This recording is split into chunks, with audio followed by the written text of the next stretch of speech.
getting the narrative right is very difficult, and I think a license like Warhammer 40,000 has a lot to offer. Yeah, it's just very. I think that's difficult the basis. The final base point is that we're not slagging off any of the 40k games. Really, no. They're as compared to other games that are similar. We like them much more, but it's 40k. We like the 40k universe so much. We've been reading about it since we were about 8. That we really want them to do it justice by coming up with a really cool game. Yeah. I mean, if you do, please pay us royalties. But yeah. You know, yeah, it would be really cool to see a proper immersive, in-depth. I just think that the other thing I wanted to bring up was there are other races besides Chaos. You know, not everything is LOL Orcs, LOL Chaos. Yeah. And I know it's a really big generalisation to say that, but so far Relic seem to have like a fixation, or their writers maybe, on Orcs who are like generic cannon fodder enemy, with followed by Chaos. I guess at the end of the day, I mean, you'd want to mix between the two in a perfect world, but you had to choose between a rubbish game with a really good story or a really good game with a rubbish story. Which should you pick?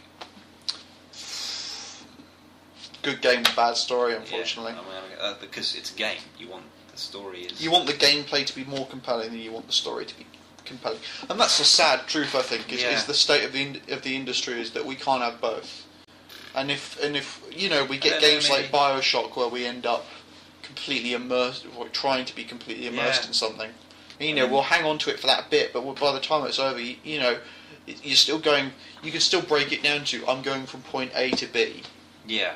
Well, this is opinions, I guess. If anyone, wherever this is posted. Yeah. So comments. We'd love to hear some feedback when we bring it up. No, I mean, yeah. Feel free to disagree with us. Maybe you've discovered a 40k game that somehow we've missed that has an amazing story. You think? Yeah, Beyond Space Hulk. Yeah, that's an old school favourite. Like that is. Like, I remember. Yeah, let's go on a Hulk and kill Gene Stealers. I remember some works. PlayStation 1 games, RTS games that had some pretty amazing graphics. Yeah, so that's some 40k games. Yeah, so that wraps up this month's show. This semester's show. This period of time. This second show. This wraps up the second show. That wraps up this second show. Obviously next week, today's the 22nd, next week the 25th, both Battlefield 3 and Exterminatus come out. I don't know about you, I have no idea how I'm going to work this in. And I've still got Dawn of War 2 to play. I just quit my job. I won't have money to buy anything, and I won't have money to live, but I'll be able to play all the games that are coming out. Yeah, we'll see. But yeah, maybe we'll touch on those next week. We'll touch base on those. I think we can query how Battlefield 3 measures up against our expectations. Right, so that wraps it up. Cool. We hope you'll join us next time. Yes. Goodbye. Goodbye.